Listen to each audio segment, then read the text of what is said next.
নিশা নিজৰ ঘৰতে শুই আছিল পতি পত্নী তেতিয়া নিশা প্ৰায় 2 মান বাজিছিল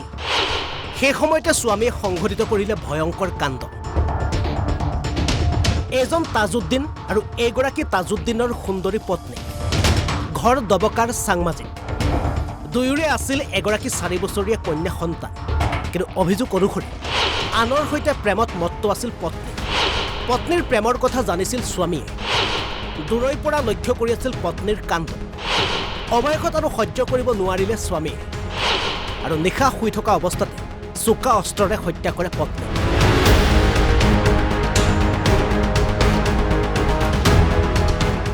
কিন্তু আসন বর্তমানে আমি সব ডিটেইলস কুটুমনার রেকর্ডিং নাই মানে তাই মাতিছে কুটুমনার বিষয় কইছে ওইখানে আমার 8 দিন 15 দিন আগে রেকর্ডিং করা আছে আমার তাই কইছে তার কুটুমনালে কি ধরছিল সব ইতিহাস তরুণ গাইয়া কইছে কইছে না মানে আজগুর ইকসান হসপিটাল লিয়া যেতে গেছি হোটেল নিয়া তার খামলা আমি করতে করছে আর ফেসবুক বানানি যেতে ইকসান কইলা কইছে না অতদিন আজ যেটুকু হসপিটাল লিয়া গেছি মেডিকেল করাইতাম তাই কইছে কইলে আমি হামাইতাম না এটুকু বাদি আইয়া আজি গেছন মাত কথা করিয়া বাদি মাত বাদ দিয়া আমার কথা হইছে জ্যাকসাইন তো আমি মিক্সন ফাইলাইছি আর ইনো আমি আর তো কাইতাম কি আমার পিত্ত তো অন্য খালা হয়ে গেছে গিয়া হো বাসাই আইলে একবার হনো গেছে বলার দেখলে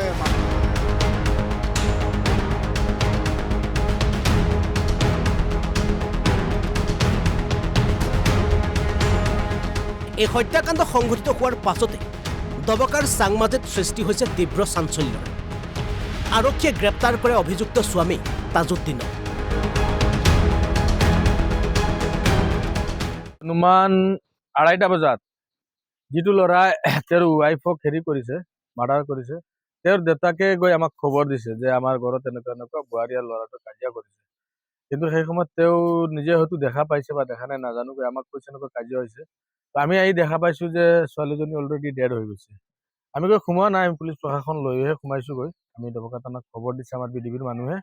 খবৰ দিয়াৰ পিছত দবকাৰ পৰা থানাৰ মানুহ আহিছে আহি পেলাই তেওঁলোকক চাইছে ল'ৰাটোৰ স্বীকাৰোক্তি লৈছে ল'ৰাটোৰ ভিডিঅ' লৈছে ল'ৰাটোৱে কৈছে তেওঁ নিজে তেওঁৰ বোৱাৰীৰ বোলে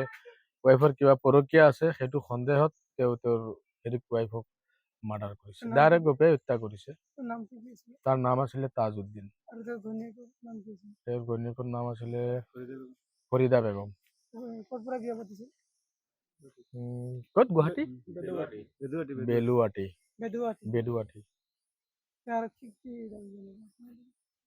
আৰক্ষীক আৰু দাবী জনাম মানে আৰক্ষীৰ আইন কানুনৰ ভিতৰত যিখিনি পৰে সেইখিনি তেওঁলোকে ব্যৱস্থা কৰিব আৰু সেইটো দবকাৰ পৰা কফিলউদ্দিন বৰভূঞাৰ ৰিপৰ্ট NB নিউজ